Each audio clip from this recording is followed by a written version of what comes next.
आज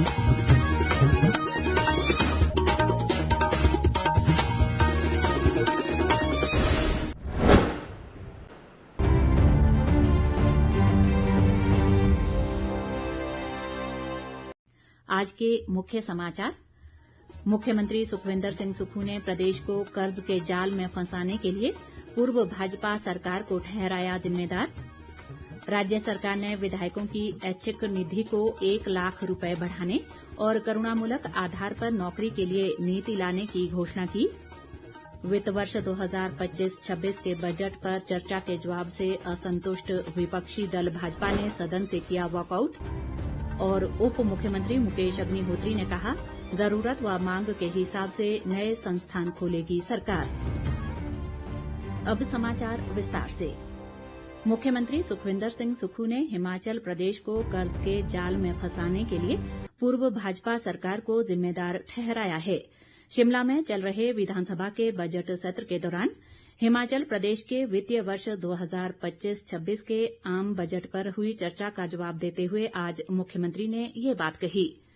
सुखविंदर सिंह सुक्खू ने कहा कि करुणामूलक आधार पर नौकरी के लिए 1 महीने में सरकार नीति लाएगी। उन्होंने विधायकों की ऐच्छिक निधि को 1 लाख रुपए बढ़ाने की घोषणा भी की। मुख्यमंत्री ने बिजली बोर्ड का सिविल विंग अन्य विभागों में मर्ज करने की भी घोषणा की। उन्होंने कहा कि पूर्व भाजपा सरकार के कार्यकाल में हिमाचल को राजस्व घाटा अनुदान और जीएसटी क्षतिपूर्ति के रूप में केंद्र से 68,000 करोड़ रुपए की उदार धनराशि प्राप्त हुई, लेकिन भाजपा ने इसे प्रदेश का कर्ज लौटाने और कर्मचारियों की वेतन आयोग की देनदारियों को चुकता करने की बजाय चुनावी रेवड़ियां बांटने पर खर्च कर दिया। मुख्यमंत्री ने कहा कि उनकी सरकार ने 2 वर्ष के कार्यकाल में केवल 29,046 करोड़ रुपए का ऋण लिया।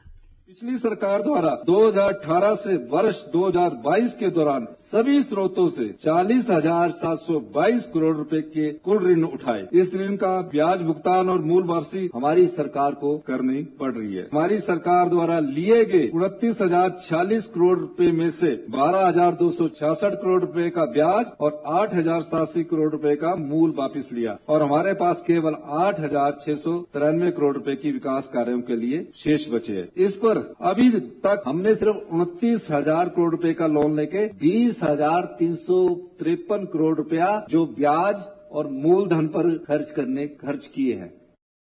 सुखविंदर सिंह सुक्खू ने कहा कि राज्य के आगामी वित्त वर्ष के बजट में पूंजीगत व्यय के लिए हालांकि 3,976 करोड़ रुपए का ही प्रस्ताव किया गया है।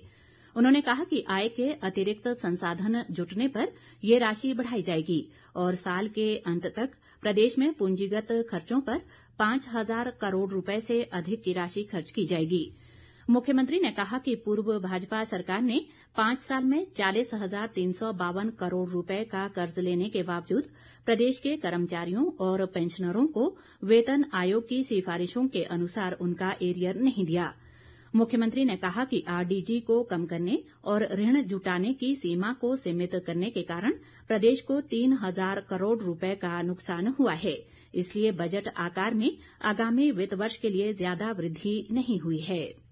स्वाभाविक है कि यदि रिसोर्सेज कम होंगे तो बजट साइज भी कम ही होगा। 3,000 करोड़ रुपए के संसाधन तो सीधे तौर पर आरडीजी के ही कम होंगे। इसके अतिरिक्त केंद्र सरकार द्वारा निर्धारित ऋण सीमा 2020-21, 21-22 और 23-24 के मुकाबले 2024-25 में बहुत कम होगी और ऊपर से हमारी सरकार द्वारा ओपीएस लागू करने के कारण 1,700 करोड़ रुपए की ऋण सीमा में और कटौती कर दी गई। ओपीएस देने के बाद हमारी ऋण की सीमा में कटौती की गई।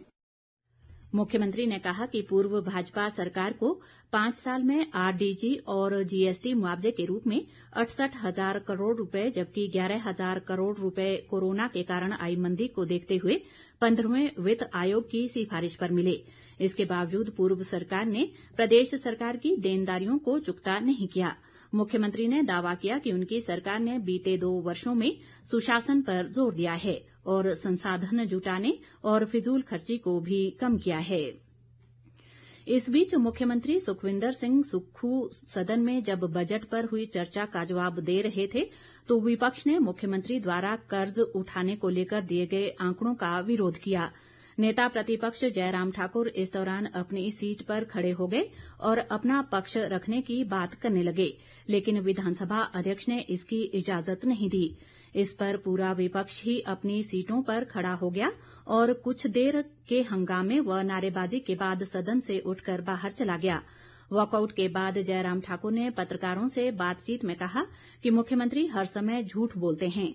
उन्होंने कहा कि पूर्व भाजपा सरकार ने पिछली कांग्रेस सरकार द्वारा लिए गए कर्ज पर 38,276 करोड़ रुपए का ब्याज और ऋण की अदायगी के रूप में चुकाया है।